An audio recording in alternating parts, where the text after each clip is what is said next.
Here's Brody Brazil.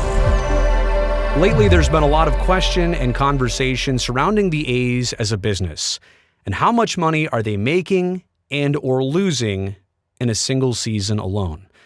The claim is a $40 million loss, which I'll never be here to confirm or deny. I can't. How could I or anybody else?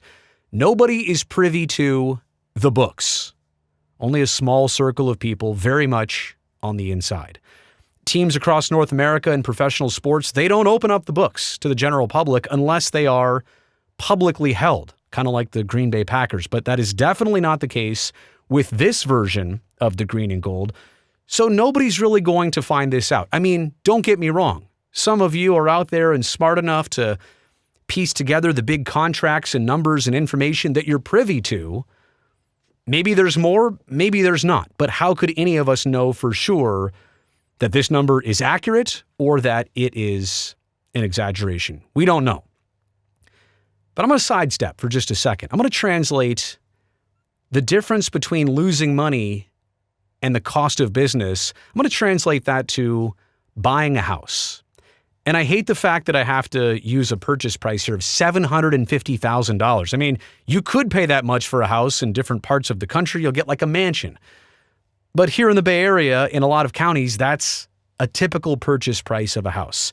Usually a mortgage, usually a loan, but that's a lot of money to commit to. So let's say you bought that house 5-6 years ago for $750K. But in the last handful of years, your roof had issues. That's a $30,000 repair or replacement. Your HVAC system needed $25,000 of work. Your water heater busted. That's another $5,000. $3,000 for the refrigerator that stopped working.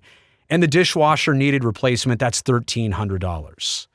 I'm going to round some numbers here and say that you're not feeling so great about dropping $750,000 essentially on a house. And then in 5 years, your first 5 years of living there, pouring another $64,000 into these expenses. Sure, you could tell a lot of people, I'm losing money on this house. This house is cleaning out my pockets. And yeah, it's rightful to feel that way. Trust me. I didn't just make some of that stuff up. But yeah, this is a frustrating experience. And you do feel like, and you can say, I'm losing money on this house. But are you? You still own the house.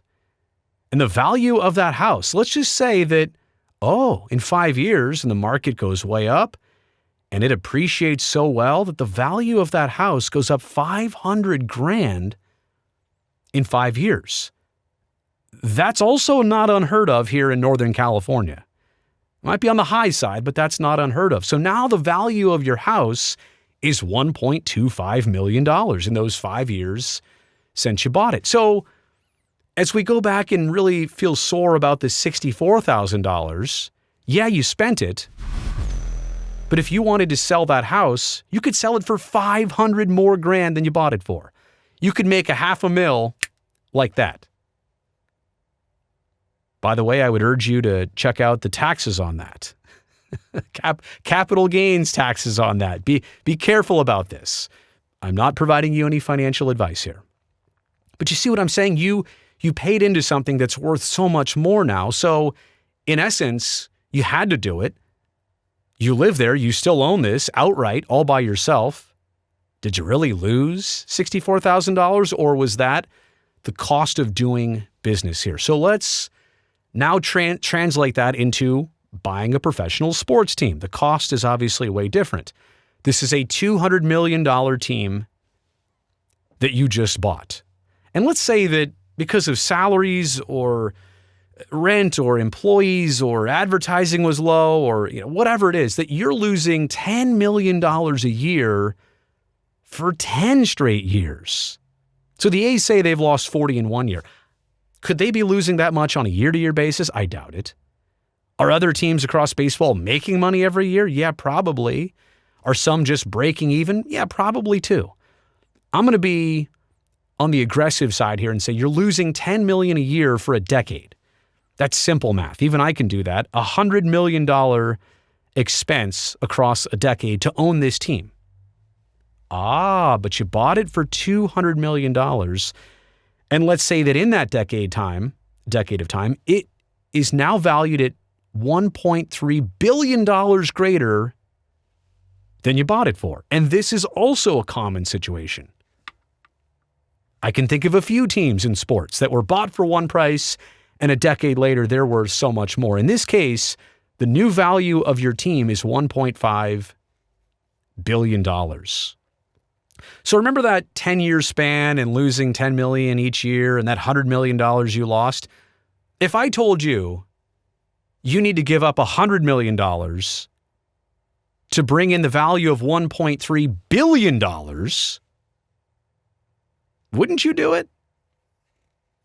You're not really losing that money right there. You're paying into something. It's like an incurred expense and the cost of doing business. But there's one huge difference here of your home versus owning a team. I'm making a mistake in this, in this comparison here, because you can take on investors to buy into your team and help you with liquid assets. Like, I can't sell a bedroom of my house and have somebody say, well, I'll pay you $400,000 for just the bedroom. And then I get that cash as an injection to, the team or wherever the cash for that purchase is going to go. You can't do that with a house. You can do that with a pro sports team. You can take on other minority owners. Like if you're the majority owner, you can take on other owners at smaller values. You're still majority in charge, but now you have their assets as part of your ownership. You can take them on and gain liquid assets. In a team situation, you can't do that. In a home situation, I guess you could do a reverse mortgage, but yeah. But there is a difference here in all of this, and I hope that's what this video points out. There is a difference between incurred expenses and the cost of doing business and what some people will say they're just losing money on. You're losing money if your business or your property doesn't appreciate. But a pro sports team and a piece of real estate, like in a place such as Northern California, they're typically going to appreciate greatly. So to say that the A's, if at all, are losing money, that's really an incurred expense, or that's the cost of doing business. You're not really losing money in the end. You're gaining a ton of value while you're paying for some expenses and paying for the cost of business. I should also say that